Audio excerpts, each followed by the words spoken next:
welcome to another Reptile Fight Club episode. I am Justin Julander, your host, and back today, Rob Stone. Welcome back. Hello. Yeah, I appreciate it. Kind of a weird situation last week. We had Alan and Ron on, or last time we recorded, I guess when is what in the podcast world, but Rob was not able to join us, which was unfortunate because but it was a fun time with Ron and Alan. They're pretty fun guys, and we have another great guest this week. So it was glad to have Ryan Dumas on. So welcome to the podcast, and thanks for coming on tonight. Yeah, thanks for the invite. Happy to be here and catch up with you guys and talk some turtles. Yeah.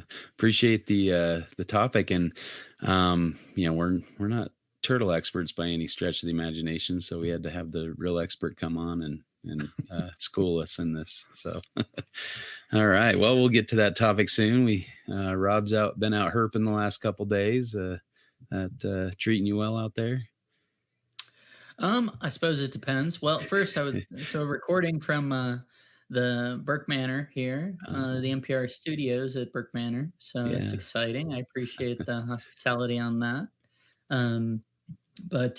So he and I, and then yesterday we joined up with Mike Curtin and Jason Balin. Nice. So that was a lot of fun. So the four of us went out yesterday. It was just Eric and I today. And so that was really good. We did 22 miles of hiking, and then cruised around some dirt road cruising with Mike and Jason.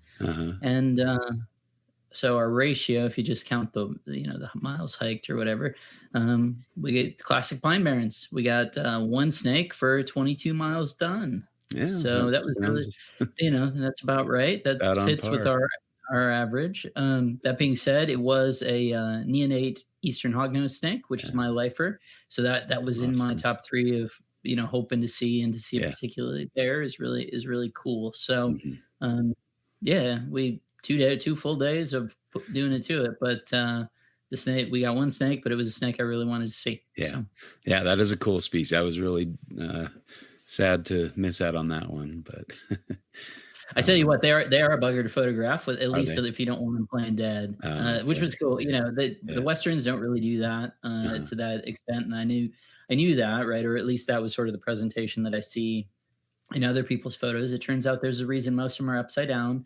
Both Jason and Mike were introduced to sort of what a photo session looks like for me, particularly if we're probably, I don't know, a solid 6 or 7 hours into a day without having seen anything. Then and it's a lifer, there are going to be some pictures for sure. So nice. I think Jason was like, wow, I didn't know what I signed up for on this one, but that's all right. We made it through, and as usually happens, then when I was looking through them, I was kind of the happiest with the first couple. So where it's I guess maybe we could have left, on the back end of it or whatever. But it was really cool to see it. So when we had first encountered it, so getting into herping theory and all that we can come back to at a later time, whether we're talking about going fast, going slow. Are you looking on path? Are you on path? Are you off path? Are you looking on path? Are you looking off the path? What are you doing? It was Jason. I was in the front, Jason was behind me, and then Eric was following us behind, but we were all super tight, and I was staring off trail to the left. Jason was looking at a particular item kind of left straight, and certainly at least I stepped right over it, so that Eric was like, you didn't want to see the hognose dudes. He got to pull the line right out. Right on the middle of the trail. Not on the far right, I would say, of the trail, but nevertheless on the trail on white sand, so highly visible, so that if your focus point was the trail, you absolutely would see it. Which is not to take anything away from him, but rather to highlight just the utter complete lack of visibility that once it was even any indication to look down, it was like, oh yeah, absolutely. But it was really cool. So I went and picked it up, and it did the spread and adder thing, and totally flared out. Probably the first 35-40% of its body. Very wow. impressive. Yeah. You can even see it in the photo that that I'm really happy with. You can see the scalation is like come back together around the back from having been super distended. So you can see some of that pliability again, the way that I don't know if you really see with Westerns. They'll hood a little bit, but not. This is very impressive. So that was its initial foray. So we got, I don't know, probably 15, 30 seconds of really strong hood going. And so that was cool.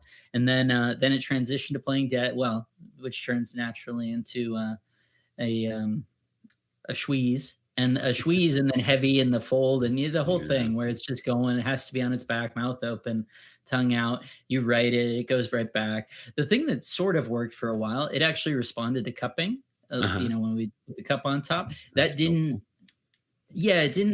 like to initiate when it was coming out of sort of that death feigning response. If you put the cup over it, it didn't react in the same way. Clearly it was distinguishing between sort of the cup and my hand.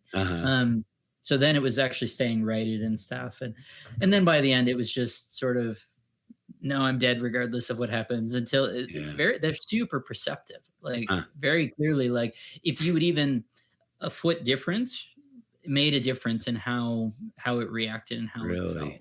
Just a foot. So that's cool. Amazingly interactive and reactive.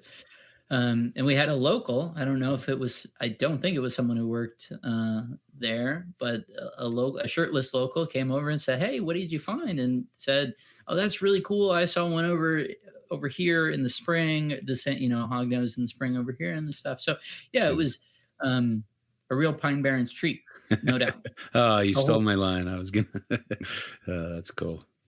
Real Pine Barrens treat. That's awesome. So that's unfortunate I couldn't make it for that, but I'm glad you guys found one. That's cool. Yeah. Have you guys had drought-like weather up there? Oh, sorry. No, you're good. It was definitely a little dry for sure. And in terms of, yesterday, more so than today, we had done some flipping and probably it seemed to me that maybe 40 to 50% of it was what you would call pretty dry. And, coming from the West, that is meaningful, the rest of it none of it seemed overly wet. The other half, I would say, seemed sort of maybe what you would hope it would be like in terms of like a good level of moisture. The water levels at a couple places that I've been to before were definitely low. But I don't know if that's seasonal or specific to this year or kind of both. It would seasonally be lower and then it's lower than it otherwise would be. Yeah, I forget you're not from that area. We're in the middle of a drought. We're like 5 inches under the yearly average, the annual average, and I'm not seeing nearly the same amount of herbafauna as I normally do. I'm only seeing them at night, like doing rough green snake surveys or something. But just curious if it's everywhere or just the lovely Cincinnati region. Yeah, right. I don't know. I mean, certainly Colorado and Utah, right? They've been drier than last year was overly wet. And then the year before it was really wet. Yeah. Yeah. So it's tough to say, in terms of our local experience, but yeah, it seemed pretty dry. The Pines is just tough. It really reminds me of the North Central Florida Sandhill stuff where it's just like you're unlikely to see much, but whatever you find is pretty cool. And yeah, it was true to form. So you've had a job change, right, Ryan? You're no longer in the zoo field. No, yeah, I have. It's been a little over a year now that I transitioned out of the zoo world and into the world of like natural resource management. So now I'm a conservation biologist for our county park system, which is pretty wild. They have a lot of herpetology data gaps from the last 20, 30 years, and that's part of the reason they were hiring someone like me. So it just worked out really well. I also do a lot with deer, but interesting. You would be, that's cool. Yeah. My grandpa was a podcast on deer. Yeah, my grandpa was a mule deer expert, and he studied mule deer in various ranges throughout the West. Arizona and Utah mainly, but yeah. There's so much to learn. Yeah. It's like I'm drinking from a fountain hose still a year later Really? with the deer. But Wow. yeah, I get a lot of opportunities. The zoo field, I don't have anything negative to say about the zoo Mhm. field. I Yeah. was just having a change of heart in how I was impacting the conservation world, and Mhm. seeing what the park system had to offer. It granted me an opportunity to really get more connected with everything, land Mhm. management, resource management. And that's really, really worked out. Like, for instance, I Nice. mentioned like the rough green snake surveys we were doing. I don't know if you're Yeah. familiar with those. They're strictly diurnal, so Mhm. they nest, or I say nest, they rest and go to sleep up in trees about 15 feet up in the air, and they're Oh, cool. scale and they don't move, Mhm. and they're have very reflective ventral scales. So Mm. you go out at night, a little Yeah. after 9 o'clock or so, and you flash lights up, and you just look for the shine, and you find them.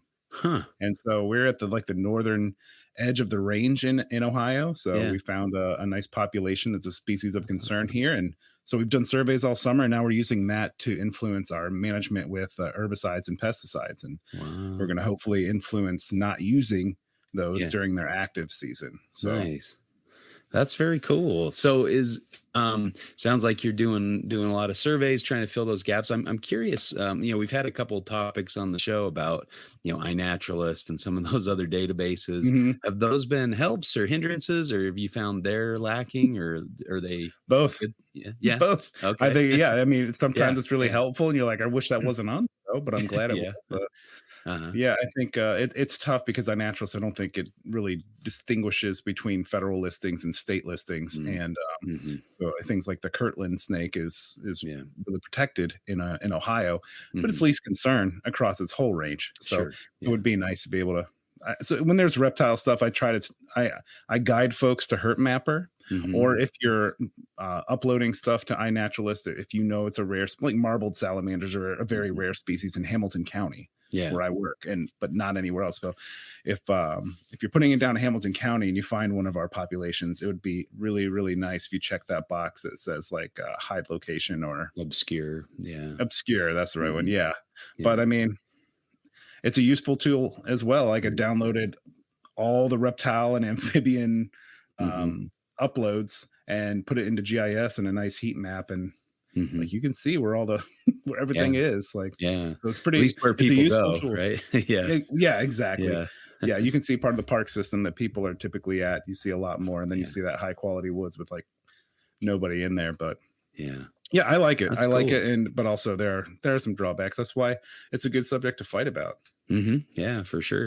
we we got to have you back on to fight about that kind of stuff. Get you You already insurance did. and I all that. listened to that Yeah, episode. yeah, but a good fresh perspective on that. I think Rob and I, we talk about it all the time, so we kind of know our stance on that. So it'd be interesting, especially from somebody from the conservation world who sees it real life. I'm curious too about if where something's pretty common across its range, but it's locally threatened, or the populations are declining. Do you find that people generally don't really care much about them, or are they like, you know what I mean? Like Yeah. if just because something barely comes into Utah doesn't mean it's not easy Mhm. to find it somewhere else, but it's rare for Utah, but nobody cares about it because it's locally abundant everywhere else. So that kind of thing. Yeah, I think as far as if you're talking about like the herpetoculture world, I Hmm. don't think there's that much interest in it, except for maybe like in Ohio, we have a pretty good population of box turtles, woodland Mm. box turtles in the Yeah, yeah, southwestern area. But yeah. a lot of times we're just trying to, if they're in the areas that we work with, we're trying to conserve that land. Like Okay. cave salamanders, they're Yeah. they're typically in caves, but we don't have caves in southwestern Ohio, but we have limestone bedrock everywhere, and they utilize that as like micro caves. So it's Sure. the only place really in Ohio where you have them. So they're state Interesting. endangered. So we have to work to make sure that we, you know, keep projects out of there and make sure that we're keeping deer in manageable levels so that that forest retains its integrity and Mhm. biodiversity and things like that. So a lot of it isn't really, I'm not really working as directly with species, but I Mhm. do a lot of work in project management to guide the conservation toward those species. Mm. Okay. Yeah, that makes a lot more sense to focus on the broad picture rather than focus on, the little pieces that may or may not impact the broad picture. Yeah. Mm. Very cool. Sometimes, yeah. So it's, Yeah. I get to get out in the field a bunch, but I also do a lot of desk work. I've become like really good with Teams. Oh, I know that program very well. Yeah, Teams, Yeah. and Zoom, and all that kind of stuff. It's yeah, But it's been wild. It's really awesome. So I have the zoo background, I have the private keeping background, and now I have this like natural resource management kind of view of things, and it's really interesting. Yeah. And getting paid to herp doesn't sound like a bad gig either. So there are definitely days. I mean, I had those at the zoo too, where I'm like, man, someone is paying me to do this. Like, right. Yeah, That's cool. I'm curious if you know if the rough and the smooth greens have the same behavior, if they or is that totally just different. Really? Okay. So yeah, the rough green snakes are more of an arboreal snake, and the smooths are more of a terrestrial. And they're different as well as like the smooth greens are more of a northern snake. They go up into Canada, and where the rough greens, you see stronger populations of those further south. But all their populations are declining, like that from any literature I've read. So that's why we made it a focus, as well as it's listed as a species of concern. Yeah. So that helps it out. But I had much more bigger intentions to get out and find a smooth green in Utah. They're one of the lesser observed snakes out here, but I only made it out once or twice. So oh wow, you got smooth green snakes out there? Yeah. That is a distribution and a half right there. Yeah. No kidding. It's kind of a little bit it may not be disjunct, but appears to be a little bit disjunct, from the overall population, but it probably isn't. It's probably just less studied, or they're right. We have them. Yeah. We have them in Colorado too, particularly on the western slope. So I haven't seen those. We did see when we went to Florida in October, did road cruise a big rough green, which was really cool. So cool. I was so excited about that, to see that. Haven't had them from a kid or whatever, but seeing that was beautiful. I know. I believe, despite finding a pine snake, that was Eric's favorite snake that we found was actually the rough green snake. Such fantastic snakes. I've done enough literature review on that snake to answer a lot of questions for you if you have them, but I can't get enough of them. Cool. Yeah, totally excellent. And the point that you made in terms of conserving the habitat and stuff, it really reminds me, I was just listening to on the Snake Talk podcast, re-listening to an episode, I think it was number 40 with the expert from Memphis Zoo on Louisiana pine snakes. Steve Reichling? Yeah, was talking. So he was on there, a ton of great stuff in there. But the part that really reminded me of that is, I guess and we'll leave this to the avian expert. I mean, you might be as well, Ryan, but certainly not me. There's some woodpecker that apparently shares the same habitat characteristics as Louisiana pine and a variety of other things. And a lot of to the extent that there has been conservation of the habitat that's essential for Louisiana pine snakes, it's actually been an outgrowth of the protection of some red something woodpecker, which has the coordination or linkage between the habitat characteristics that have been required for the woodpecker have allowed the survival of Baird's pocket gophers and Louisiana pine snake as well. The more you dig into it, the more you realize how connected it all is. I mean, just overpopulation of deer stop the recruitment of oak and hickory around here, and it reduces the amount of leaf litter. And then we have the invasive worms, like, earthworms and stuff that completely obliterate that leaf litter, and there's not enough to sustain them. And then ground nesting birds are then affected. And then, potentially rat snakes are bobcats, things like that are affected. It's insane. But you did bring up a point that made me, I want to step back to the iNaturalist debate for just a second. One of the good things about being able to hide those locations is it's not just about the animals themselves. It's about kind of keeping people out of there. You'd be surprised how little disturbance it takes to completely disrupt an ecosystem. Like maybe you come in with some I'll use honeysuckle because everyone knows honeysuckle, but there's a freaking litany of invasive plants. It doesn't take much for garlic mustard to grab hold, or honeysuckle vine, or things like that, and start obliterating habitat. There are invasive plants that stop turtles from nesting and are destroying them. So it's that one thing to keep into consideration when protecting some areas is like the more people that go in, the more possibility invasive of plants are tagging along. Just anything, just disturbance. Yeah. And it's so hard because, finding that balance between enjoying the natural world and, getting out into nature and seeing things, but then, you don't want to be an agent for the spread of invasives or things like that. It's Brother, I'm in the tragic. middle of it. Yeah. I'm a conservation biologist, but we also are a park system, and we want to create opportunities. People get out and recreate, and but we have to do that. One of the things I do is environmental reviews. So if there's a plan to put in like a kayaking launch site or something, we need to go out, and we have people. There's 3 of us. The other 2 guys are more plant affiliated, so they go out and look for rare plants and things. Then I'll go out and look, do frog call surveys, or just give a general look at the site and see if there's any characteristics that we need to be aware of, or if it's just not a good site. And but you ride that line because I do want people out there. I do want people in these spaces, because that's how you build that connection and really kind of have that get people to mindset care about it. Yeah. But also, you don't want them to destroy like the highest quality natural area you have in the park. Yeah. Do you kind of steer them? It seems like anytime you go to a national park or a state park, there's areas where it's just densely populated. I go to Zion, and my friend kind of got me into canyoneering, and the canyons, only have a permit for 12 people a day. So if you go down those canyons, you're probably not going to see anybody. And if you do see, the maximum number of people you're going to see is 12. And so then you get down into the main canyon or something, and there's 300 people, walking up and down this canyon.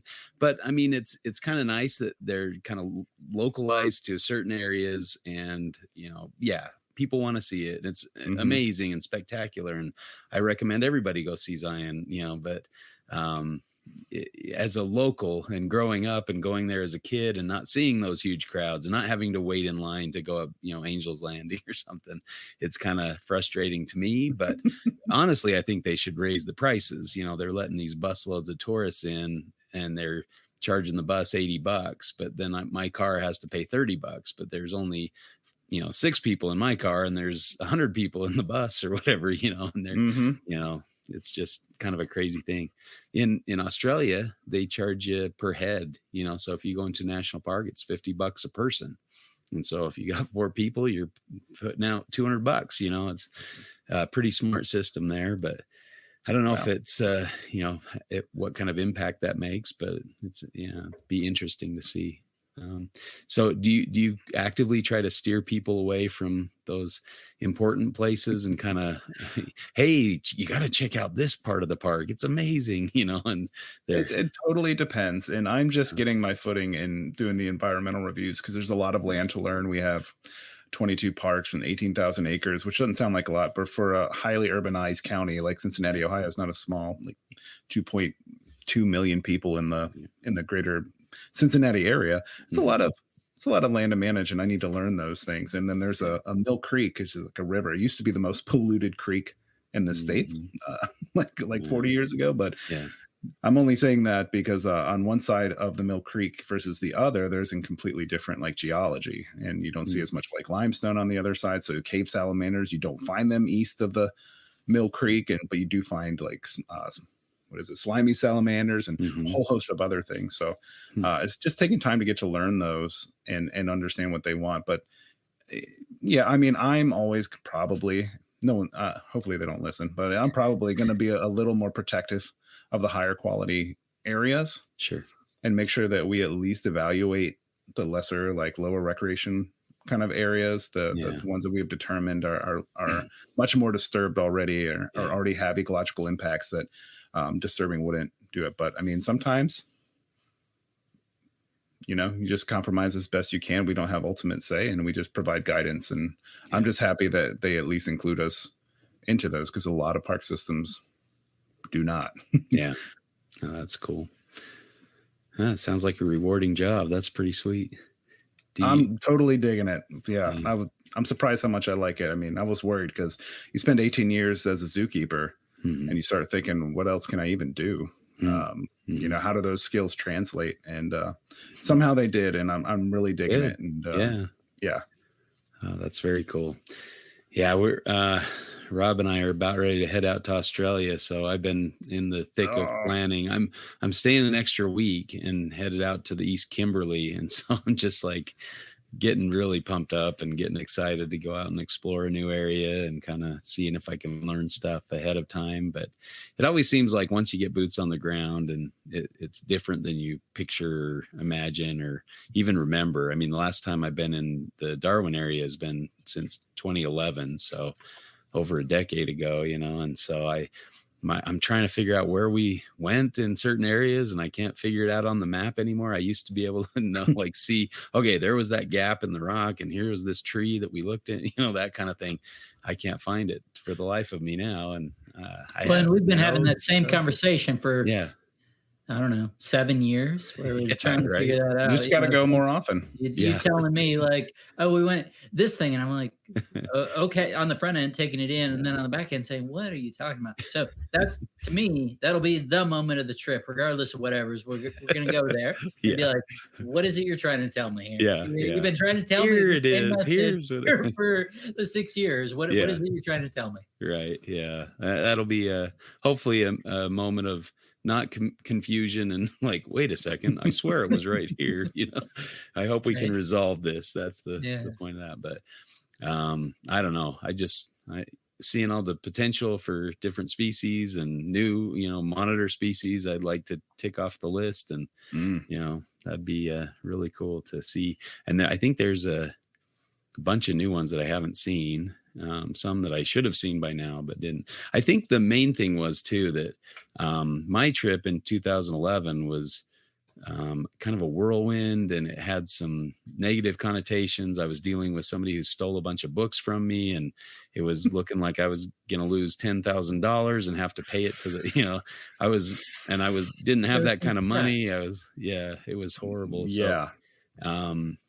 So my experience in Darwin was not as favorable as Rob's. Rob went there and had a fantastic trip, found, all the pythons aside from one, but the most rare and difficult to find, he ticked off the list. So hopefully they'll bring that magic again this year, and we can have lightning strike twice, but should be a fun trip.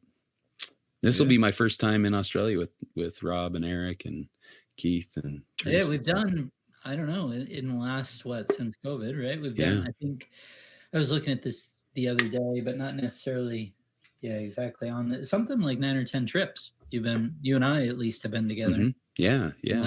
In the US. And it's been a lot of fun herping with Rob. He plans a really good trip, so I'm looking forward to another one. And especially you're going to be double dipping a little bit. You're going to be looking up in the trees for birds and stuff. And for mammals and for anything, insects, interesting insects. I mean, I'm not as versed in those, but the birds, it's like I just take a picture and ID it when I get home if I can't figure it out there. But there's so many. I mean, the last herp trip I went on to South Australia, I saw, I think 42 reptile species or something. Gosh. I just put up a trip, pictures from my trip of all the reptiles and stuff. Not all of them, but most of them that we found in South Australia on my webpage, australianaddiction.com. There's a visits page. And so I just put up that link to the 2023 trip in October. And we saw, 40 something, I think, species of reptile and amphibian. And then I saw 90 species of birds. So doubled the amount of reptiles were the birds. Just a really cool diversity. And I mean, and that wasn't my primary focus. So, there were probably many more species I could have discovered if I would have been focused on birds or going to bird spots rather than reptile spots. But very cool. Man, we got to get you turtling. Yeah. It's just like birding, but you just stop on a bridge and look in the water. They're probably out basking. Yeah. No, I have on my pack list to bring a mask and snorkel so I can go jump in some of these springs and look for turtles, because I've seen some pretty cool. And also there's a place in Western Australia where you can swim in these gorges that have freshwater crocodiles and go swim with a freshwater crocodile. So, and Lake Argyle. So I'm pretty excited to try that out and see if I can swim with a croc and get some underwater footage or something like that. So should be fun. Are you going to go to that island where they have the quokka? I've been there. Selfie with, have you? Oh my gosh. Yeah, I think Sorry, I got a selfie with one too, or got some fun pictures. They're cool animals. Rottnest Island out in off of Perth. Yeah, I highly recommend it. We also found the endemic shingleback there too, the Rottnest Island shingleback. Oh my gosh. Cool. We only saw one, but then after I got home, there was this news report or whatever of a smuggler that had gotten caught with like 20 or 30 Rottnest Island shinglebacks in his bag. I'm like, that's why you only saw one. See any. Or just see one. We didn't see numbers. But on this last South Australia trip, we saw probably 40 shinglebacks in the 2 weeks we were there. Insane. And I awesome. I geeked out over every single one of them. It's like it's another shingleback. I'm like, I'm getting pictures. I'm checking it out. I'm moving it off the road or whatever. I wanted to. They're just such cool animals. You just don't. I didn't get sick of them. The Australians that were with us are like, it's just a shingleback. Don't. But yeah, just a shingleback, says the Australian. Okay. Right? Yeah. They're the most common lizard we saw down there were shinglebacks. It's pretty insane. And I'm sure it's a seasonal thing. This was just the right timing where they're just coming out in full force. But yeah, we rescued one that was in this pond in like a slick rock depression, and it couldn't get out. It was too slick, so it would crawl up. It was out of the water, but like it looked like half of it was dark, where it had been soaking in the water because it just couldn't get further out. And so we pulled it out and put it outside it back into the gorge. But I'm like, you saved its life. Yeah, we saved a shingleback life. Saved a life. Yeah. You get to remember that forever. All right. That's save a life, Yeah. Absolutely. Speaking of which, so two points out of this discourse that I want to highlight is the first being your visits page is fantastic. Truly, I really appreciate that it exists. I wish you would still do your long form narrative. I know. On the early stuff. I know that's not practical. Yeah. So I do, but I do really think it's awesome. Yeah. I thought about bringing back the long form for this upcoming Australia trip, just because I'm hoping to kind of write as I go or journal as I go. Mm-hmm. So it's a little less tedious to put together. Right. It's just typing it up, but it's not trying to innovate. Yeah. Exactly. The second thing, this is towards you, Ryan, is being in Cincinnati. I feel it'd be a dereliction of my duty here, particularly on a fighting podcast, if I didn't ask you about your thoughts on chili. So, listen, Skyline chili is absolutely nectar of the gods. Is it chili? I don't know. It's more of like a sauce. But it's so good. Have either of you had it? Yeah, well, absolutely. They sell it in the can at the grocery. No worries. Yeah, it's good, but it's not the same as fresh, especially when you get that finely shredded sharp cheddar cheese. Yeah, well, you can get it. There's a there's a hamburger chain that also you can order it. Steak and Shake, something like that where they sell it to in the same. They sell Skyline? No. Well, Cincinnati Cincinnati style. Yeah, there's a lot of recipes, but it's my favorite is Skyline chili. There's some other good ones, but Skyline is so freaking good, and I'll fight you if you say it's not. It's I'll have to check that out. I've never heard of the Cincinnati chili debate. Chili. Oh, I mean, it's a whole thing. Really? I think the biggest gripe is that is it chili, and like I probably not. But it's more of it's a delicious sweet and savory meat sauce. It's just phenomenal. Cool. I'll have to check it out. I've never been to Cincinnati, so I might have to remedy that and come find some rough green snakes with you sometime. Oh yeah, rough green snakes not too far north. We can get some smooths and find some Kirtland snakes as well. Cool. Those things are awesome. Yeah, that'd be fun. So that's kind of a goal, is to try to find as many species as I can, regardless of where they're at or whatever. It's pretty fun. All right, well, we brought you had the idea to discuss this topic, and you were kind enough to reach out and share it with us, and even more kind to come on and fight with us. So we really appreciate you coming on. We're going to talk about the 4-inch turtle rule. So that's been in place for quite a long time. I'm sure you can give us some nice history and background on that a little bit as we start here, but we'll go ahead and flip the coin. We're going to talk about whether or not the 4-inch law is out of date and not useful, or if it still has some helpful impacts. So does that sound like the topic you posed? Yeah. I think it's a very relevant topic, and Okay. there's good arguments on both sides. Yeah, I think so. I think this is a really interesting topic to discuss for sure. So, all right, we'll go ahead and flip the coin and let Rob call it here to see who gets to fight with Ryan. Tails. Tails. It is tails. You're back on your win tear here.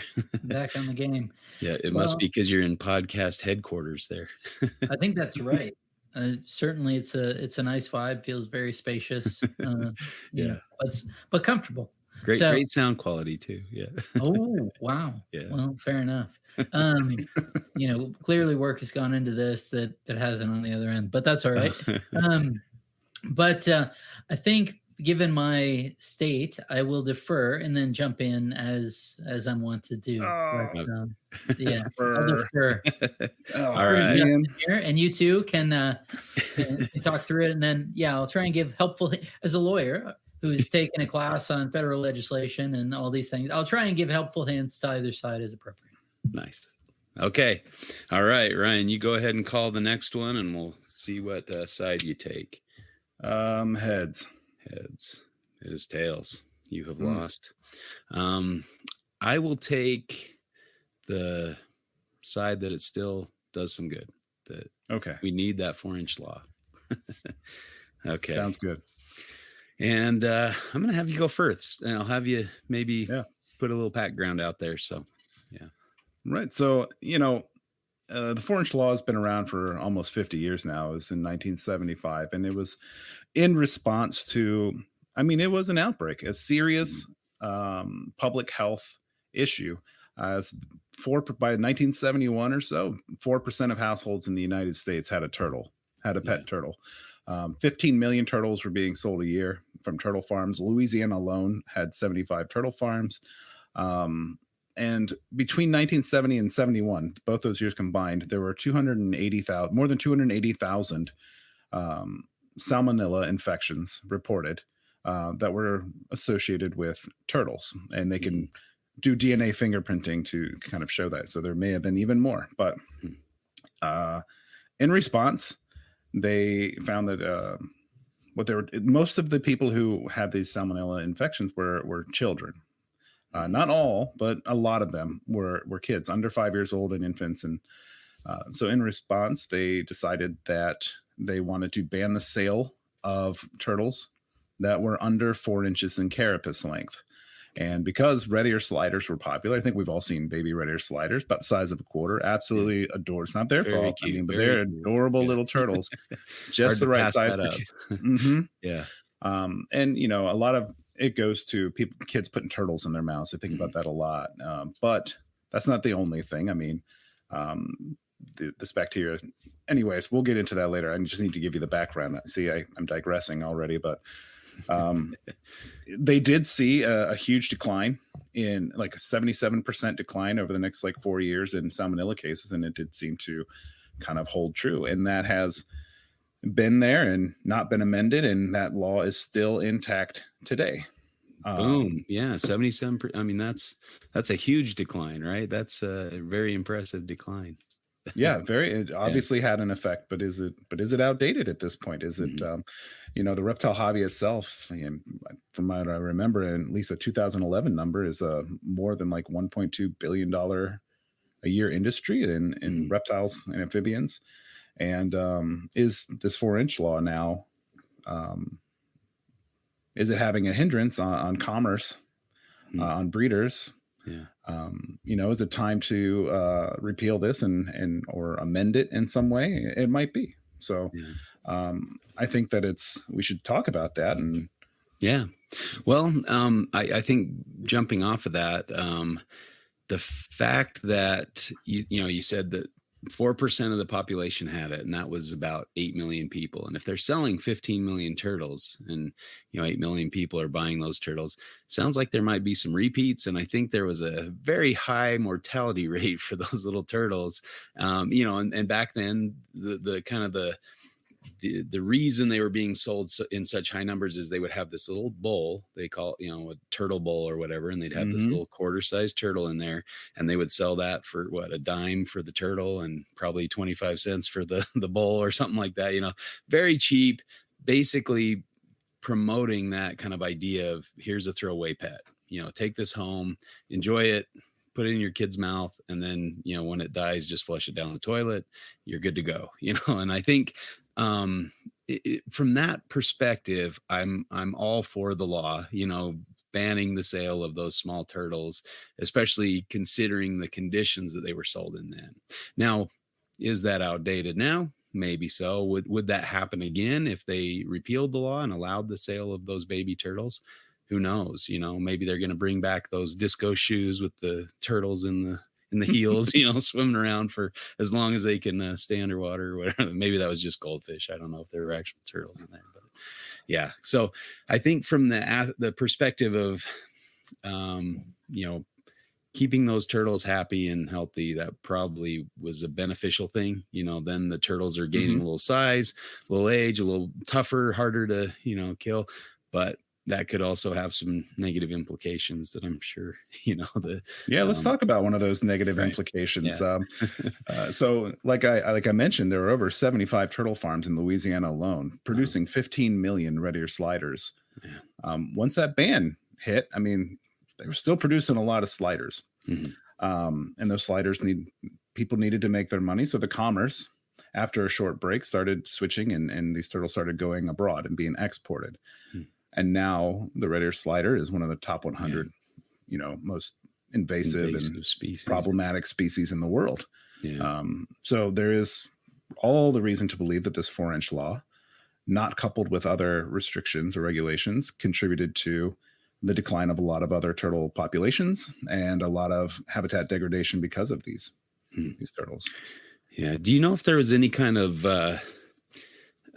grace period or whatever, because like you can't just make a law and then say stop now, like you said, they're still they're farm, they're producing, they're not just going to have the off switch happen that quickly. Do you know if there was any kind of you can continue to sell but you have to decline over the next 10 years, or it was an immediate ban? I don't think it was immediate, but I don't have the actual answer to that. I didn't go that far into it. Yeah. But there are some laws. They don't just say like, oh, tomorrow is when it goes into effect, but there are some that's like, a year from now, that's the hard stop. And then that's still not a lot of time. Right. If you are a part of this large commerce chain, and to make those changes, it comes quick. And then, a lot of times it is just a hard line. So, you're forcing people to choose a different route. They didn't really have many options, but one of the bigger problems I see now with the 4-inch turtle law is you see these articles that says there's an outbreak. I don't know if you saw one, and there's been outbreaks. There's been articles in 2007, 11, 14, and 2024 documenting these different outbreaks. Yeah. And it's, I have people who comment, more people got salmonella from cucumbers than they got them from turtles. Yeah. But what is an outbreak? Yeah. An outbreak is basically, and you can probably correct me on here because you might have a little more experience with that. I've got a page open up from the CDC right now from a salmonella outbreak on August 16th, 2024. 51 sick, 51 illnesses. 23 of those were hospitalized over 21 states. So, not huge numbers, not, Yep. It is an outbreak technically, because it is, where cases of a disease are more than expected in a specific location or time period, basically. And so, yes, it is an outbreak, but it is a little bit of propaganda-ish. It's a little bit alarming and fear-mongering, and that doesn't help the case. You look in 2 years, in 1970 and 71, you saw 280,000 cases. And in 2012, you saw 473. So, and so, are we tracking this, and are we making our best evidence-driven decisions with this law? Right.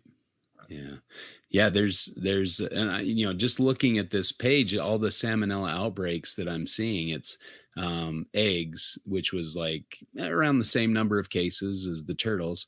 There's one bearded dragons, cucumbers, like you said, backyard poultry, fresh basil, charcuterie meats, cantaloupes, dry dog food, fresh diced onions, and another small turtle outbreak. And this one was 80 illnesses and 32 hospitalizations, no deaths, So, I mean, it happens, but there's a lot of sources of salmonella. Rob? Yeah, and that data is, oh, sorry. Yeah, I saw your hand up. Well, I was going to say, Justin, deferring to you here to give the context on this, but is salmonella one of those things that's just sort of out in the world, and in fact, it sort of can be attractants? There's externalities that are accounting for this. I mean, the thing that when we're talking about data in terms of a limited sample size from the 70s, when you mentioned that and you're saying, oh, cucumbers and all this stuff, did we have the same level of tracking literally 50 years ago on what, like, oh, cucumbers are making people sick? Or is that whole turtle number maybe including some other externalities and things too, like that we didn't have? Just in terms of what that looks like. Obviously, I mean, it's hard for me to even imagine. Justin, you were born. You're just born. Yeah. You must have a take. 1975. I remember well. When that law went into effect, and I shed a tear because I really wanted that turtle from the dime store.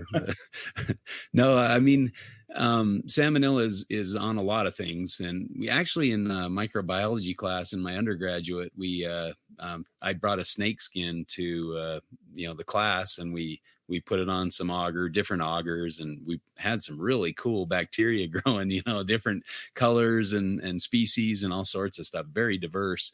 And so, I mean, there are these bacteria everywhere. Now, with salmonella, children and the elderly are much more susceptible. Like, it would probably take Rob sucking on the cloaca of a bearded dragon to get a salmonella infection. That's quite the you got to quit that habit. But it's a as little, I do on a regular day.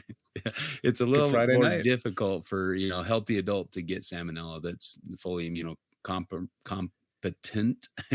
If you're immunocompromised, you might have an issue. But yeah, so you can get salmonella from a lot of places. You can get salmonella from petting your dog and licking your hands if you're a kid, So, and that's the challenge, is that kids aren't very good at washing their hands, and right. And, it's probably fine to get exposed to some of these things and develop develop immunity. And that's probably why we're not susceptible, because we got exposed when we were younger. It's probably a dosage thing. You probably don't want to get a huge dose of salmonella and, your bearded dragon poops on your hands, and then you go grab your sandwich and start chomping away. Washing hands, and maybe, I guess this goes to your point, but maybe instead of passing a law saying no more 4-inch turtles, maybe pass a law saying if you have a turtle, you must wash your hands after handling it. That might be a little more effective in preventing salmonella, is teaching people how you get salmonella and how you prevent salmonella. But I don't know. I'd have to find the report, but before this law went into effect, they did try some sort of like educational outreach. Okay. But it didn't. And it's hard. Yeah. Some of those earlier results may not have all been turtles, but it is there's a pretty strong correlation with that law taking place, less turtles being sold and drastic declines in salmonella. So it's hard to argue with that. But I think the main point I liked, and I haven't seen any validation through evidence here, but like, once a turtle breaks 4 inches, does it just stop producing salmonella? No. Like, it's like, past the point, you don't have to. And kids, they don't wash their hands when a turtle is under 4 inches, but once the turtle gets above 4 inches, they start washing their hands better and practicing better hygiene. Right. Yeah. So, well, I mean, the idea was that the turtle, once it passes 4 inches, doesn't fit into the child's mouth. I mean, or how would bite back. I don't know. Turtles in their mouths. Like, I'm not saying they could happen. It was the 70s, man. The 70s. Anything that. I'm a child of the 80s, and there's some things I can remember where I was like, oh, I need to watch my kids for that. They should not be doing that. That was stupid. Right. But yeah, I mean, and it's some of that responsibility, I guess, because it's a public health crisis. I agree. I'm fine with what they did in the 70s and in enacting that law. It's the data is there to support that was a resolution to a public health crisis. Yeah. But is it still a public health crisis? Or now that, I mean, you've seen the results. I mean, a bad year is 470 salmonella. And while I don't want anyone to get salmonella, at some point, the responsibility does not lie with the federal government. There is some responsibility that lies with the human beings who are caring for these turtles. And Yeah. so there needs to be some way to kind of include that into the equation. Yeah. But I think Well, and I lawmakers mean, are really, go ahead, Justin. we've got our loopholes. We say for research purposes only, or for Mm-hmm. educational purposes only. I'm going to educate my kids how cool turtles are, so I'm going to buy this small turtle. And but I guess back to Rob's question, if your kid has the opportunity to reach into a tiny bowl and pick up a tiny turtle, the chances of that child putting a turtle in its mouth when it's not, the 70s, your kids aren't being Mm-hmm. supervised. They didn't have helicopter parents back then, so but I'm sure they did, but just not as Not like, in the numbers they have today. But so and education can only go so far. It's and I guess I think if they repealed this law and allowed the sale of those small turtles again, is it going to be good for the turtles? And maybe that's not germane to this conversation, but are you going to end up having that same scenario where they're just selling millions of turtles on the cheap? The turtles are a disposable pet again. They're not cared for properly. I mean, if you're only spending a couple bucks because the turtles are sold en masse, that are just hatched out in a wild, swamp in Louisiana, are you going to have the same amount of care? And if compared to something that had to been, fed and grown to 4 inches over time, and it's going to cost a little bit more money, it'd be a little bit more of, thought behind it rather than just like, oh, $10. Yeah, I'll take 5 of them, and go home with a bunch of turtles. Here's the thing. I mean, it's 1975 was a long time ago. Mm-hmm. I know. Look how old I am. Right. I'm not far behind you. Do you see this beard? I mean, yeah, right. My temples are very white these days. But the way they wrote this law, it was mainly towards shop owners and commercial fun. Yeah. I mean, one of the exceptions for this rule, if you can see, it's exception number 2 under C. It's the sale, holding for sale, and distribution of live turtles and viable turtle eggs, not in connection with the business. That is an exception. You can do that. And so in the 1970s, it's not like there was a whole lot of private turtle breeders compared to right now. I mean, even a 2014 study showed that the most popular reptile pet is a turtle.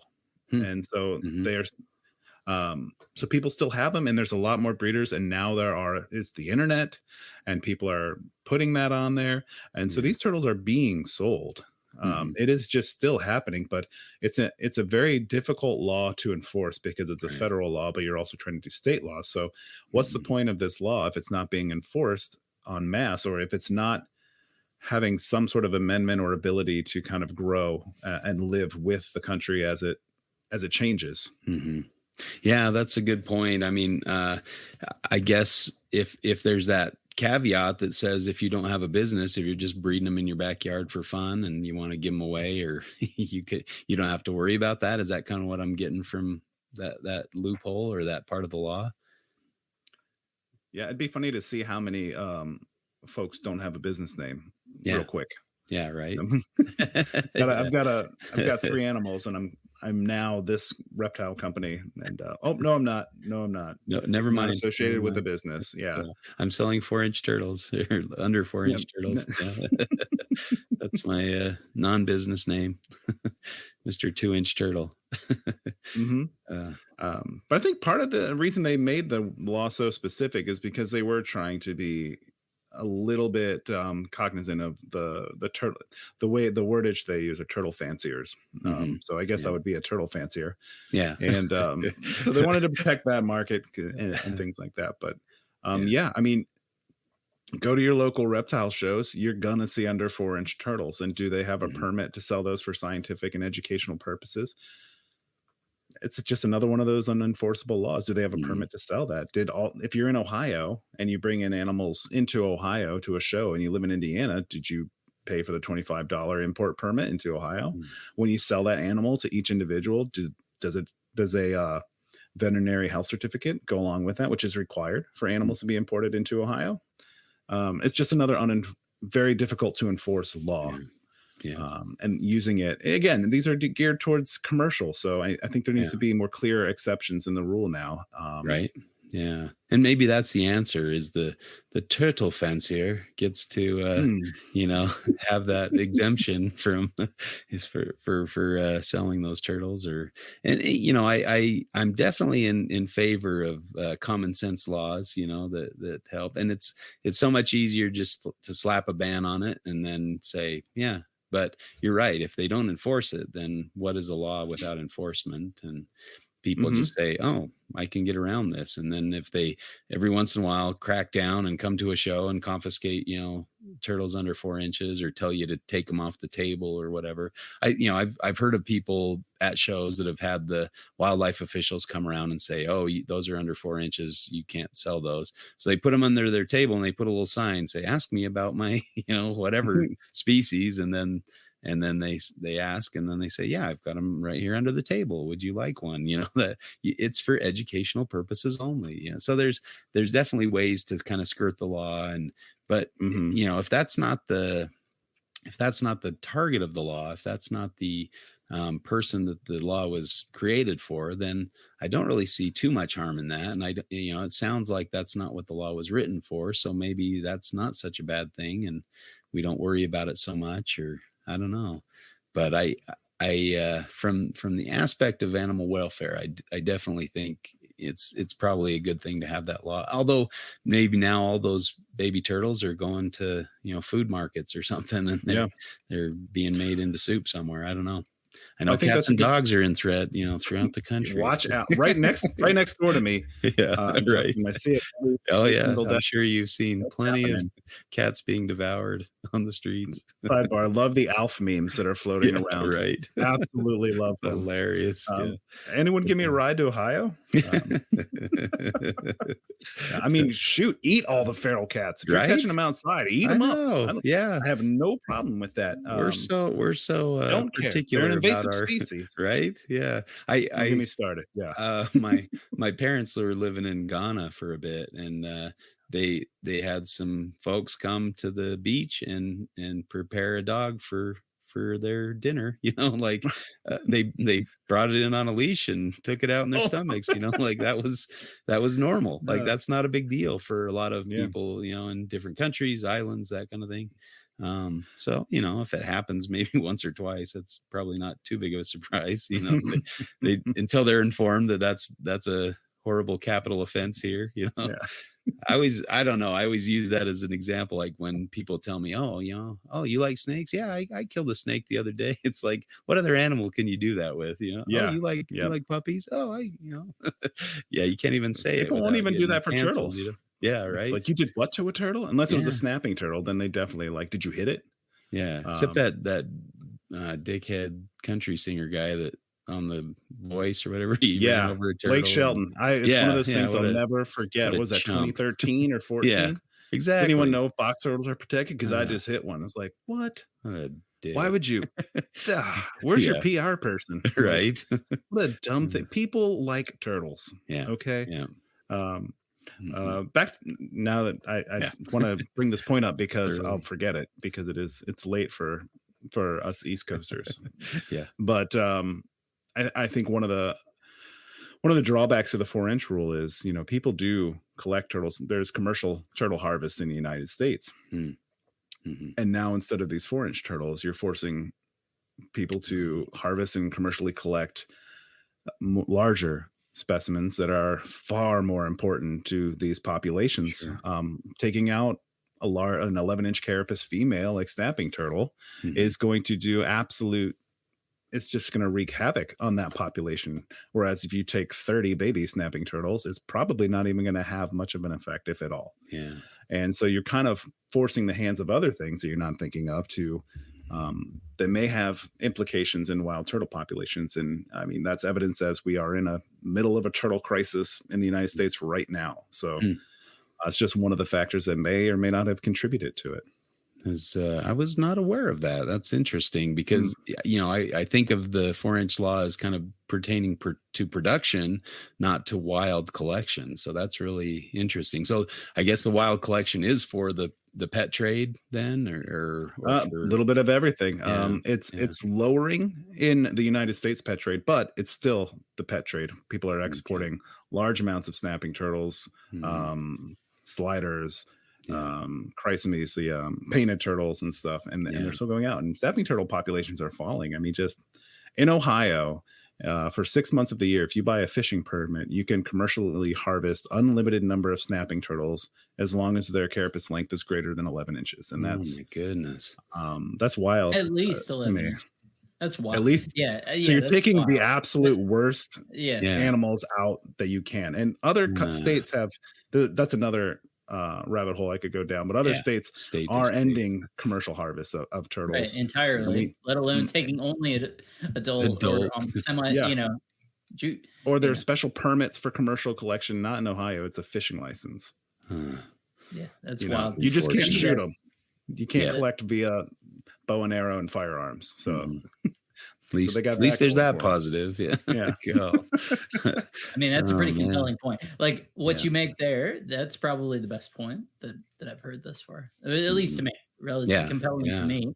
I would say the other part that maybe needs to be factored into this, it would be a conversation around the specific genera or species that are involved, right? So that it's one thing if we're talking, a lot of this comes down to price tag, right? And really goes to red-eared sliders and the sort of that 75 farms in Louisiana, right? And sort of what that scale looks like if we're talking about red-eared sliders, that if the 4-inch rule only applied to sliders, how different does this universe look, right? I mean, if you got a spotted, if you spend a few $100s at the minimum on a spotted turtle, you're probably not going to have it's not going to be in a little fish, a 1-gallon fish bowl. Your 3-year-old is going to reach in and grab and stuff in his mouth.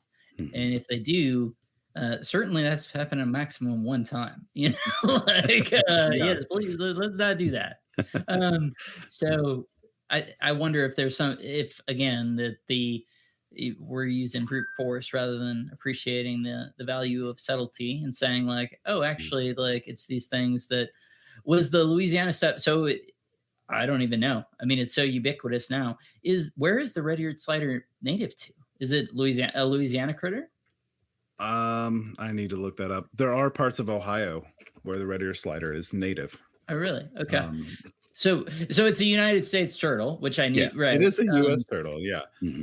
But presumably that if we're talking about 75 farms, either they're equipped to deal with Louisiana or, that's within their range. I mean, it's a production question, right? It's a quantity versus quantity, the nexus of quantity and price that's putting that at a point where it's really the highest risk. It's not to say there's no risk on other stuff. The spotted turtle, several $100 spotted turtle, still there's a risk. But the nexus is really coming from the disposable pet category. Or at least it was. Yeah. Right. That was how many I mean, where a lot more about turtles than I do. what are some of the species that are produced in numbers like that? Because obviously things like spotted turtles or Blanding's turtles or things like that are not going to produce that number, right? There are still quite a few red-eared sliders being produced because red-eared sliders have a lot of mutations. Yeah. And some of these turtles are, and I'm not much of a red-eared slider guy, but some of these turtle mutations are absolutely stunning. And that's where people are still commercially, producing these guys. But also, like I mentioned, turtles are the most common reptile pet in the United States, at least as of 2014. And a lot of people breed. And so it's not just about one species necessarily. It's the aggregate of everybody. I mean, go to the, just look online and on Facebook pages, and you will see lots of baby turtles hatching every day. I produced, 8 this year, and it was a nice, easy, slow year. So different than snakes. But there are people who produce a lot more. So I'm more worried about the aggregate of that. But sorry, I'm losing my train of thought here. Turtle? I would not advise them. No, right? I mean, in terms of when we're talking about a turtle or tortoise that you keep as a pet, right? Maybe I think it'd be worthwhile to put in here, based on your expertise, some thoughts in terms of what that might look like in terms of a good option. A good versus maybe worse. Because to me, just in terms of that, what you have the all the downsides of keeping tropical fish, right? While also having a reptile that is quite, you need to also deal with a land size. So to me, it seems a disaster. So yeah. Yeah. I mean, listen, the pet hobby is kind of a disaster still. We have, I think, on the turtle side more than any tax, but as a pet trade industry, we have a massive impact on wild populations. We just do, and I think that as long as we acknowledge that and work towards lessening that, that's the important part. It's okay that it happened. Well, it's not okay that it happened, but with turtles, I think provenance is very important. Where did your turtle come from? Because there's a lot of turtle poaching. But I'm losing track of your actual question, so I just kind of got sidestepped there. But good. What would be a good pet turtle? Yeah. Sorry. Yeah. See, and I'm going to go down another road, but there's a lot of great pet turtles. I work a lot with canixies, which are hinge-back tortoises, and I think they can be really great. But if you're really looking for an aquatic turtle, one of the most fascinating turtles to just have and watch are mud and musk turtles. Almost any species. Well, there are some Mexican giant musks and things like that get pretty big, but for the most part, these are small turtles who, like, think about your eastern stink pot, your eastern musk turtle. It is one of the coolest little turtles you'll just ever see. They're like little underwater mountain climbers. They bask really high up, but they love being in the water, and they don't swim as much as they do crawl around and walk around. And they're just a delight to watch. And they don't get much. I mean, do they even get 4 inches? Well, that's part of the problem too. There are species that don't even get 4 inches, and so these turtles can never make it to somebody's home. Right? Yeah, exactly. Unless you're turtle fancier. Unless you're a turtle fancier, which I might need to change like my Facebook page to the turtle fancier because I am digging it. Right? That's a great little turtle like AI picture with the pinky up. Yep, exactly. With the little monocle on. I am the turtle fancier. You'd have to get another accent, but yeah. I think what we have to work on is getting some congruency with laws. Yeah. Between federal and state, and like there are laws that you can't. There are states, North Carolina and South Dakota, you can't sell turtles. That's just it. You can't. Yeah. It cannot be sold, offered for sale, bartered, any retail, wholesale establishment. You cannot buy, sell, barter, or trade any species. No. You can't maybe, I guess, if it's not buy, sell, barter, or trade. Huh. So it's kind of like an ESA species. Yeah. Like Jamaican boas, things like that. Yeah. Like you can't sell it and you can't trade it because that has value. So it just has to be something of no value. So if you trade or if you gift it to somebody, that's totally reasonable. Boas, but not, And there are 5 states with salmonella-free laws, like where you can't sell a turtle unless you have a health certificate that the turtle has been tested for salmonella, which is a normal flora, so it's not going away. It's like if they're shedding it or not, like you got it at a good time. How do you even measure? Like, what are you swabbing? Like that's you're just doing ridiculous. A cloacal and a choanal swab, basically. If you can get a choanal swab on a turtle, right? Yeah. How do you pry those beak open? But yeah, I think the path forward is to keep some aspects of this law, but amend it and make it a little more common sense and that it grows. Yeah. I one of the alarming things I saw is they did a big study in 2020, 2021, where they looked at how many 4-inch and under turtles were available. And they looked at 16 different websites and whatever, but only half of the vendors at most had mentioned anything about the dangers of salmonella and turtles and I think that's maybe we as a community need to be a little better about making sure people are aware of that. I think as reptile people, we probably take that for granted. Like, yeah, of course it's a reptile. I probably had salmonella a couple times. I don't know. Sure. It just happened, but been exposed at least. And I mean, really, like if having that rule at the point of sale that they can't be positive at the point of sale, like that seems ridiculous. Cause I mean, if they take them home and they don't clean them out for a couple months and it's just this, disgusting ooze that they're swimming around in, guaranteed that's just like a pot of salmonella stew. So you stick your finger in there to pick your turtle up, and you're exposed to, that's a big danger for sure. And my understanding of bacteria is that they have blooms, it ebbs and flows. Mm-hmm. There's times where you could test a turtle 5 times a year and it'd be totally negative, and then you test it a day later and it's swimming around. But some of these other state laws that again are kind of there are 3 to 5 states and areas where if this is real. I'll read this. Sorry, I went to the wrong place. But there are laws in place where if you can enter, like in Connecticut, someone can go in, and law enforcement or whoever enforces these laws, because they're not being enforced, they can go test the water of your turtle tank, and if that water tests positive, they can humanely euthanize every single turtle in that. They can destroy it. Oh my goodness. And now they just need to apply that to all animals, because I mean, you can detect salmonella in your dog. Are they going to destroy a dog because it has salmonella?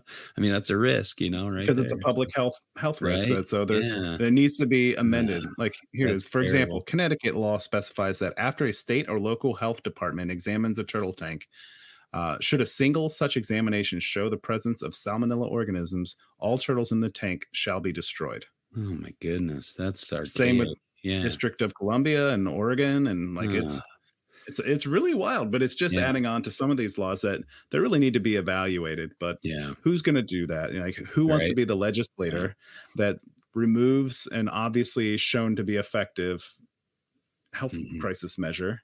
And then what if salmonella breaks out, like for real, 5 years later, that person is, they're dead. Their political career is gone. They're not getting removed.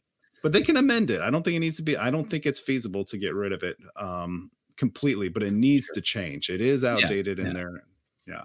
Well, and I think that's the key is states can amend those laws and have local ordinances that allow for certain things, or common sense things, and not destroying an animal because it has a common bacteria that's associated with it at a certain time. That's just ridiculous. And that's probably one of those things that was put in because they found some hoarder that had 500 turtles in in a stock tank in his backyard, and it was just disgusting, and the turtles were suffering. So they went, oh, I bet if we make this law, that'll prevent this from ever happening again. Just someone near the Long Island Sound that if all 500 of the turtles got out, it would just plummet the Diamondback terrapin. In Colorado, you can't bring in a turtle that's less than 4 inches. It's unlawful as a state to add on to federal. So there are states like in Arkansas, they've turned the 4-inch rule into a 6-inch rule. Oh, wow. Yeah. No stink pots for them. Ever. Yeah. No kidding. Cool. So obviously there's things that should probably be amended or removed or changed, but that's really a struggle with government to change and make for common sense laws. I have seen it in Utah. They've made some pretty good changes to the rules and regulations that have allowed, people that are really interested to be able to work with certain species that they couldn't before. So that's encouraging, and some training and things to get a permit to be able to collect certain species or any species for that matter. And, getting that permit is pretty straightforward online. You just have to take a quiz that shows that you're competent and you know what you're doing, and you're not just collecting this for fun or whatever. So kind of nice to see that can happen now. If it will happen in the future, that's the other question. Well, those are things that we as private hobbyists and herpetoculturists can help with. I mean, we don't all take very good data and records, but that's what it takes to change laws. Right. So like just right here, item D, petition. The Commissioner of Food and Drugs, either on his own initiative or on behalf of any interested person who has submitted a petition, may publish a proposal to amend this regulation. Any such petition shall include an adequate factual basis to support the petition and will be published for comment if it contains reasonable grounds for the proposed regulation. And this did happen in 2007. Louisiana turtle farmers tried to sue the federal government to change it over because you may laugh at this, but they swore that they had salmonella-free turtles, that they could guarantee salmonella-free turtles. but the data surprisingly was not there. And so the amendment was heard. I mean, and then it did go to court, but it was not. It did not go into effect, and the law is still there. But that's a good start. We just need stronger data, I think. Yeah. To overturn it. It also, I said I was going to be tired this late, and here I am jabbering. But no, it also restricts the import of turtles. So if you're trying to establish assurance colonies and get genetic strength from populations outside the United States, you're not going to be able to bring in young animals. Those folks are going to have to wait and keep those animals and raise them up to. That's why Russian tortoises very, very commonly imported. You never see imported baby Russians for sale because that's not legal. They're always at least 4 inches. So go. And again, that just impacts the wild populations and diminishes the number of reproductive animals in the system and in the wild. Yep. And, it's crazy. I wonder how long that can persist, or it's insane. I guess I'm speechless. You've really educated me on a lot of things. It's been really eye-opening to see just what this law entails. And I didn't do as much research into this as I probably should have as far as the law goes. Right. And seeing, you think of it as a simplistic thing, like no 4-inch turtles. Yeah, that's it. But man, there's so many different caveats, and depending on what state you're in and what city you're in some cases, and it's just crazy. Like how to keep up with that. And I don't like seeing comments like this rule is terrible and needs to be gone.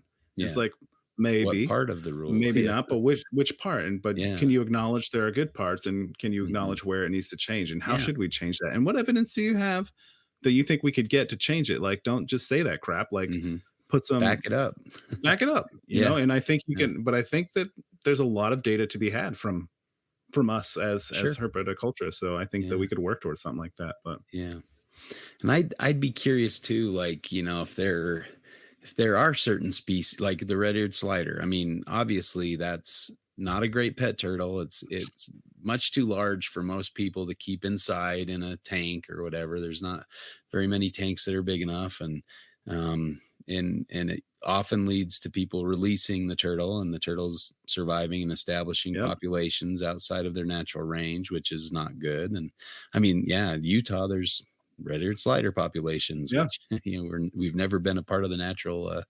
historical range of those. So that can be problematic. So no, I should throw in, because I don't want to piss off any red-eared slider breeders, but they can make great pets. They really can if you're prepared. I think a lot of people are not prepared, and you see like I said, you go to a show, you're still going to see a $50 size red-eared slider for sale and different mutations and things like that, and they look cool as heck. And you're gonna make that impulse buy. I mean, red-eared slider's like $6. Like a normal. So if someone wants a turtle, like, and you're a parent, and that's like $6 and a $5 stupid tote. Like, let's bring that sucker home. If it dies, it dies. Yeah.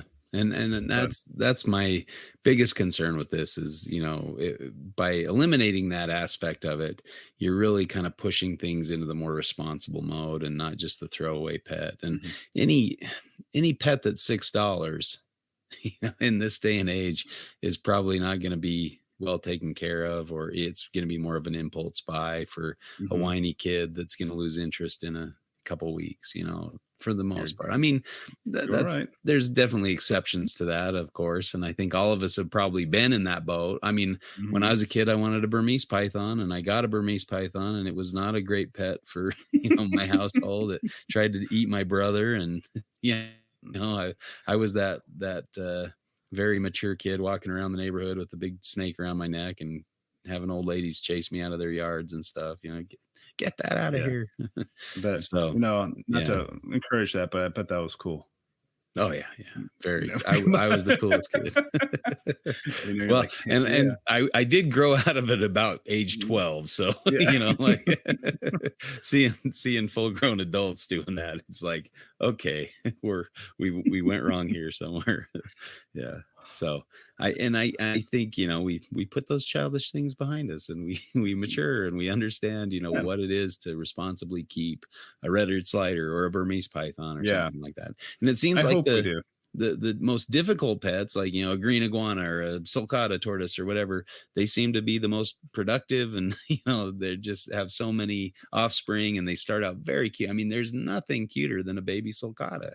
They're just gorgeous little tortoises, and to be quite honest, they're super awesome as adults. Like, those are critically endangered in the wild. Yeah, right. It's insane. Sulcata tortoise, IUCN and red list, critically endangered. So, I mean, it's tragic.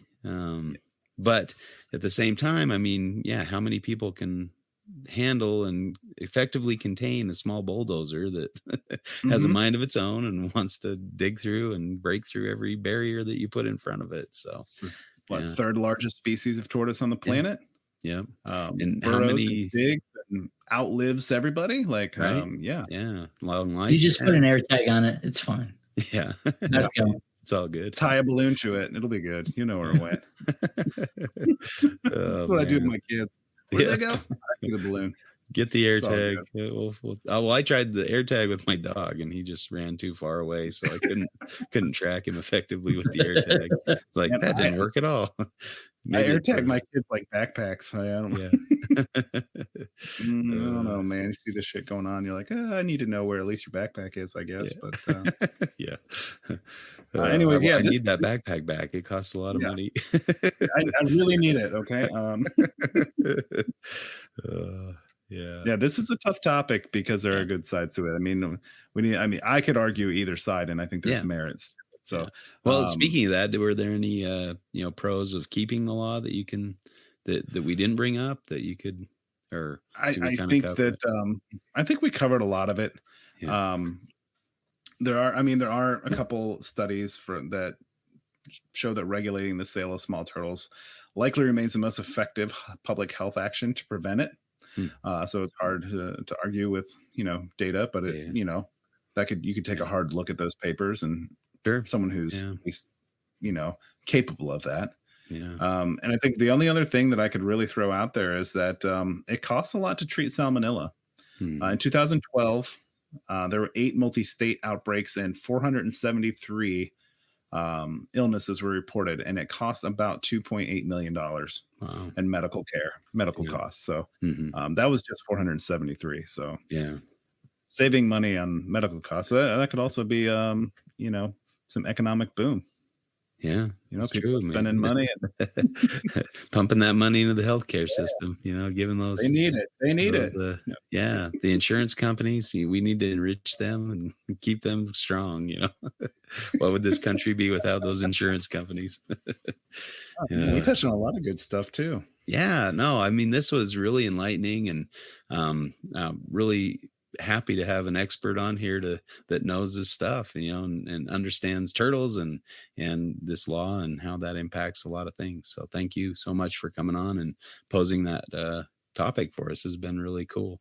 I had that on my list of topics to talk about, and Chuck was always, no, we don't have the expertise to talk about that. So I'm glad you volunteered to come on. I'm like, I don't know why I didn't think of you before, It's okay. I wasn't planning on coming on. I just wanted, because I was like, I don't know if I want to defend either side of this because it's so controversial. But I was like, I should. It's going to force me to do a little more of a deep dive into it, and probably selfish plug here is we're probably going to do a deep dive on this on an episode of Let's Talk Turtles. It's a podcast, myself and Tom Arbor.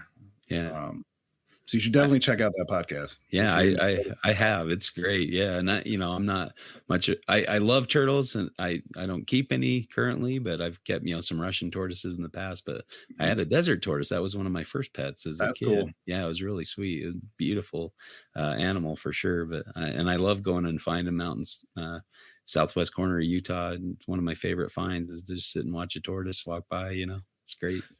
We have a whole episode with Luke Basulto of the Desert Tortoise Council. Cool. Desert tortoises. So yeah. Yeah, I have listened to a few episodes, but probably not as many Thanks, as I man. should have. Yeah, but it's really good. It There's was only so really much time in entertaining. a day, man. Yeah. Well, and you think, oh, I'm not a turtle guy, so this isn't for me, but it is. I mean, I think having Yeah. that broad understanding of different reptile groups can never hurt, and it kind of it builds connections between the two groups, because we kind of we kind of tend to be a little tribalistic, and well, I'm a snake guy, I'm a python guy, so I'm not going to talk to colubrid guys or turtle guys or lizard people. They're just out there, they're just weird. I got to stick to my people. About the politicians, they're the lizard people and the crab people. Right. The lizard people. It's good. I'm glad that we got to talk about turtles on one of NPR Network's podcasts. Right? Yeah, I know. You should come under the umbrella. We could fold you in and have a turtle wing of the NPR podcast. I'm not totally opposed to it, but I really love where we're at right now. I pay it works. I love talking turtles. Yeah, that's cool. And I think all of us could stand to learn a little bit more about turtles. I do like the Conyxus, and I really did a little bit of a deep dive on Conyxus, and because they're just, I can't remember the species now, but it was just beautiful. I saw one at a show and I'm like, oh man, I really want to buy that. But I've heard some of, especially the wild caught stuff can be very difficult. And so I thought, well, I'll look for a captive bred, and they're a little bit fewer and further between, but I think more expensive, but it's worth it. Just like with captive bred anything, like your captive bred is going to, unless you need some sort of genetic strength. Yeah. To your population, which I don't think there's anybody that needs it. Go captive bred. Yeah. Well, if you're into the Holmes hingeback, well, I'll hook you up. But for sure. Yeah, and I'm thinking I probably need to be retired or something and do a better job. I mean, snakes are a little easier with my schedule. Turtles are a little more. You were born in the 70s, so you're not that far away from retirement. I know, right? Yeah. Sorry. Can't wait. That was so rude. No, that was very, very well deserved. As I'm a few years behind you. I'm not. No, I'm looking forward to it. I can't wait to be retired. I can follow my passion a little better with the reptiles and herping and all that good stuff. I mean, my dad, he's retired, and he's like, man, you do more trips than I do. How are you doing this? And I'm like, have a pretty generous, PTO with the university, so it works out well. Yeah, I'm jealous of you. With the new job, I had to start building up PTO all over again, and it's just yeah, it's a struggle. I think I have 4 months of sick leave saved up, so I could get really sick of work and go out herping for 4 months and say, get paid for it. It'll make you feel better. Yeah. Do you get out much herping aside from your job now, or do you? It's not as much as I'd like to, but I get more than I've had recently through the job. So we do have 10 sites, and I've got a few more planned. Mainly looking for the species who are listed in Ohio and how we can manage those. How do we create more wet meadows for Kirtland snakes? But it's one of that's another one. Right.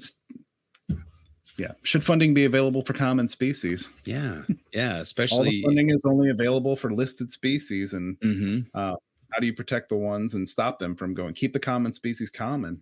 Yeah, because what's the old saying? Everything's common until it's not. Yeah, and I mean, even if it once was locally common and now you never see it. I mean, growing up, toads were everywhere in my yard. I could go outside and catch 10 toads in a night. I love toads. They're really fun. I mean, maybe seasonally, they were more abundant in the spring or when it was raining or whatever, but I could pretty consistently go find toads. And now you see a toad and you're really excited because it's a rare event, and just kind of a sad deal, the different viral things and fungus and all the bad things that are hitting our wildlife, developments. Neighborhoods. You don't appreciate them till they're gone, it seems. And then, it's some cases it's very difficult to go back. And I'm sure you're finding that with a lot of your work there. But I am, and I'm feeling older because I'm back in my day. Yeah, right. I could see eastern 10 toads a night. Yeah, exactly. Damn kids, get off my lawn. Yeah. All right. Well, yeah. Thanks again for coming on. Where can people find you? Or I don't know if you want them to find you. Or... Oh, you can definitely find me. You can the Let's Talk Turtles podcast is available on any major whatever. You can also listen to them on rad-reptiles.com. Same as Rogue Reptiles, right? It's got that dash in there, that hyphen. You can definitely, if you like turtles and you want to talk about them more, we have some pretty in-depth discussions like this on the Let's Talk Turtles podcast Facebook group. Okay. So feel free to join and talk with us. Nice. I probably already invited you somehow, and I'm on there. Yeah. Oh, good. Yeah. Sorry if you got a bunch of them. I just don't go on Facebook very often, but I made the mistake of going on after the debate and seeing all the crazies come out of the woodwork. I try to stay away, especially during an election year or election time. It's just nuts. So the last 4 years have been a weird place to be on social media. Yeah. I remember following some of your conversations about like how viruses work. Let's just say, I was like, yeah, don't listen to this guy. Right. Yeah. It's not like I have spent my life learning about this or anything. It's crazy. But what do you do? I mean, you find those people that, you tell them about turtles and they know more about turtles. They've seen all these turtles and stuff. Mm-hmm. You couldn't imagine the amount of comments I got. I posted a picture of a cottonmouth and I made the comment like, oh, it didn't even chase me, like it ran away from me or something. Yeah. And I had all these comments like, no, I've had him chase me, and I'm a reptile guy. I know these things, that it wasn't. I'm like, okay, that's fine. Maybe you were out fishing and you had fish scent on you or something. I can't see that as an aggressive behavior, like they're coming to try to bite you or something like that. Just like microdosing mescaline or something. Right? Maybe right. We need to kind of dispel that myth that they actually are trying to chase you in an aggressive manner. Not to say they thought they might they may have thought they could get a benefit from you, a free feed, or they hang out watching the fishermen or whatever. But it's I like to have hope in humanity, but I've seen enough sometimes. You say a lie strong enough and outrageous enough, and people are just like, it must be true. That is so wild, it can't be. Right? They're definitely eating dogs. We got to save those dogs and cats. Yeah. What the? Yeah, and a lie. What isn't there a Hitler quote that says something like a lie repeated often enough becomes there's oh boy, another conversation, but yeah. Mm-hmm. I always say be careful of those people trying to enrage you to get you to follow them. It's like don't follow somebody out of rage or anger. That's just not a good method, but seems to work pretty well for a lot of people. Yeah. All right. Well, that's way off topic. But thank you for having me on. It's been a pleasure talking to you. Yeah. Thanks for coming on, and we'll let you go. It's getting late there, and Rob's looking a little droopy there. He's been out herping. Feeling those 12 miles. Well, 22 over the last 2 days. Yeah, right. A little bit. Hey. But hey, it wouldn't be a Rob trip without tens of miles. Dude, actually, that's an excellent point. I'm so glad that you brought this up. So Eric, I didn't sleep not last night, but the night before because I come in on a red eye, so I'd been up all day, working and stuff, and then had flown in overnight. And Eric picked me up at the airport at 4:45 in the morning, and then we just met Mike at. We got over there by 6:37, something like that. And then we just went all day, and then we pounded through it and came home. It slept pretty good. But the funny part was we're driving over to meet Mike. It's an hour and a half, something like that from the airport. And he asks me, he's like, Eric says, oh, I haven't herped with Mike. And so we'd gone, you went when we were out there. And I was like, no, I didn't have a strong take for him or whatever. And man, I should have really highlighted that Mike totally lived up to a Rob trip. So when we met him at his house, which was great. So we parked there. We all took the same vehicle. Didn't want to Pines pinstripe Eric's car again. So we took the car that Mike's willing to put through its paces. And and he was like, oh, you guys like spicy stuff. So we went to this bagel shop, got the Jersey bagel experience, all this. And he's like, just trust me with the order. You like spicy? Okay, trust me with the order. And we had jalapeno cheddar bagel, pork roll, egg, cheese, all this stuff. amazing. Nice. As we're driving to the first of many in the same area that we'd been, you and I have been previously, but different little areas and all this stuff. But that was at 7:30 in the morning. We next saw civilization at 7:00 at night.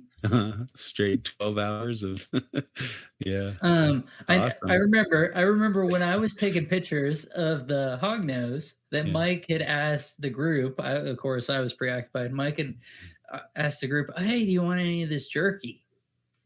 And that was his sort of lunchtime offering, was like, a piece or two of jerky. And I'm good. I'm working on something here.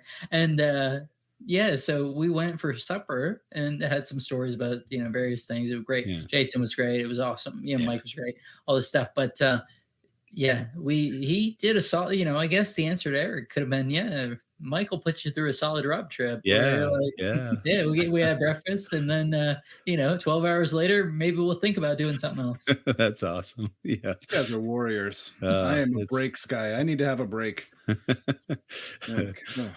My favorite plan is just to go to the grocery store before I head out into the outback, and you'll ask Steve about this and he'll vouch for it, but we just buy like a case of tuna fish, like a couple cans for each day, and then some granola bars for breakfast, and then maybe a couple extra cans of tuna fish for dinner, and just like that's all I survive on for the week is just some crackers and tuna fish for a meal, and just eat when you can and herp all the time.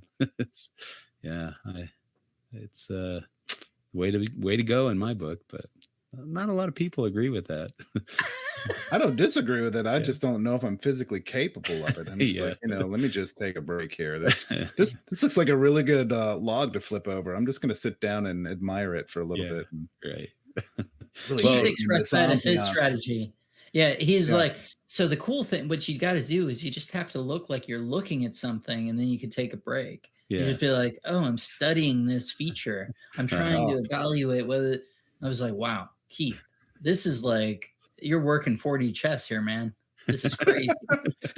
Keith, let me, some extra advice. If you start learning plants, you ever gone on a walk with somebody who's botanizing while you walk? That's my dad. Like you are stopping every 5 minutes. That's all you have to be like, did you know that this garlic mustard is really hitting this disturbed area? And you're probably not going to see it. I can make you stop. But but then he's teaching, and then you're like, oh, this is great. Yeah. But can we get moving? I don't care about elm trees. That's the benefit too of like seeing a cool bird. You stop and take a look at the bird and take a little break from flipping rocks or looking down. You have to be around the people who are cool with it. My wife and kids like hate going on walks with me. Like, did you hear that? Hold on. That was an eastern peewee. Did you hear that? I don't hear those around here much. Is this a shingle oak? Holy shit! You don't see shingle oaks here. That's awesome. You're my kind of people, Ryan. All right. Well, we'll let you go, and thanks again for listening to Reptile Fight Club. We'll catch you again next time. Fight Club.